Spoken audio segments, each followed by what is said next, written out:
MSF, Médecins sans frontières et SOS Méditerranée annoncent mettre un terme aux opérations de sauvetage en mer de l'Aquarius. Le navire, devenu symbole de la crise politique autour de l'accueil des réfugiés, est bloqué à Marseille, privé de pavillon depuis 2 mois.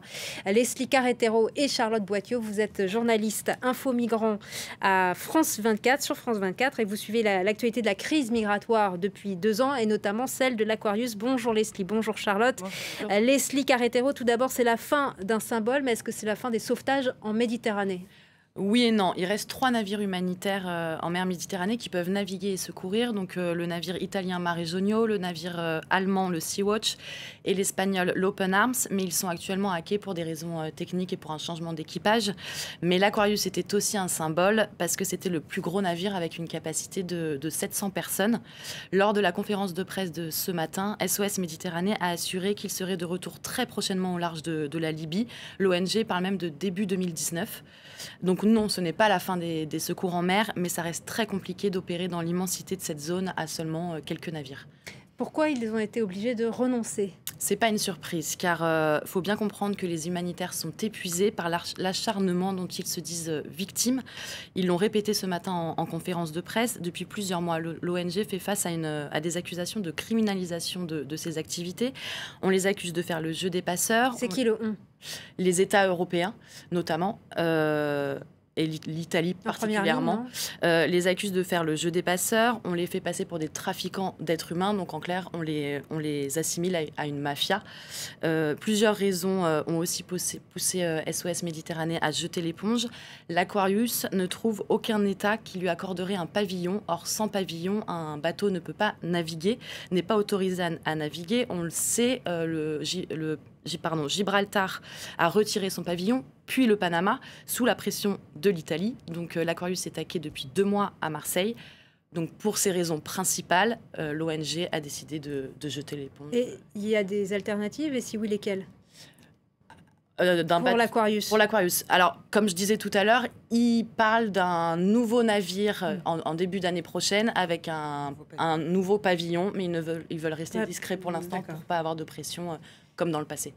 Merci Leslie. Charlotte Boittiau, vous étiez sur l'Aquarius au printemps dernier. Alors tout d'abord, est-ce que vous pouvez nous expliquer votre expérience, nous raconter votre expérience à bord ? Oui, alors avec une équipe de France 24 Info Migrants, on a pu monter au printemps dernier donc à bord de l'Aquarius. On y est resté 10 jours. Un reportage assez éprouvant, je dois le dire. On a assisté à plusieurs sauvetages. On voit les images que nous avons filmées.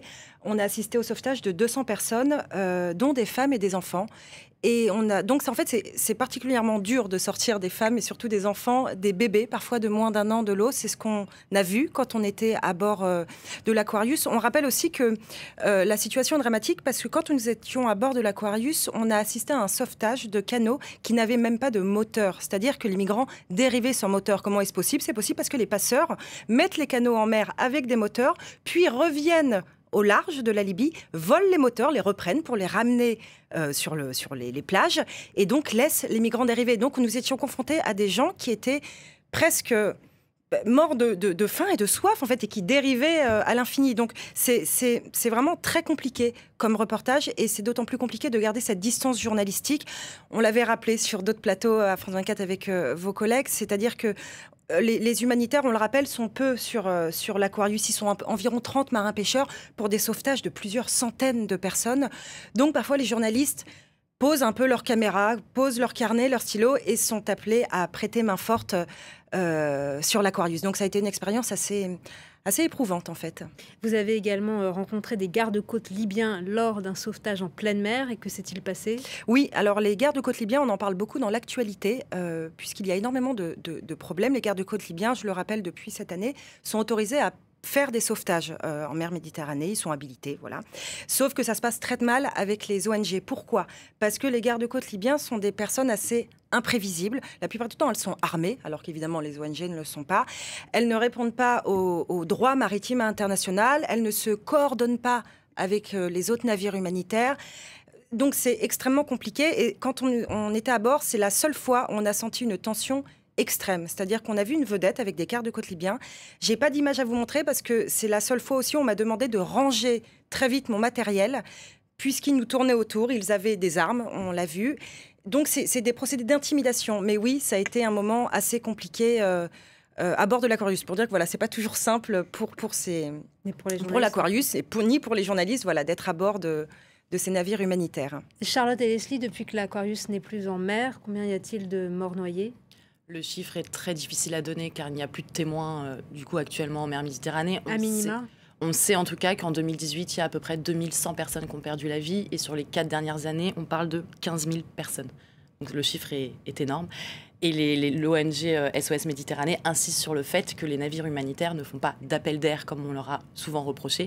Les départs continuent au large de la Libye, même sans navire humanitaire. Et il rappelle surtout ces ONG que ces canaux partent et n'ont aucune chance, sans l'aide des navires humanitaires, aucune chance d'atteindre les côtes européennes. Merci beaucoup Charlotte Boittiau et Leslie Carretero d'être venues pour décrypter cette situation. Et je rappelle donc que vous êtes nos journalistes d'Info Migrants sur France 24 en français, en anglais, en arabe et en espagnol. Merci.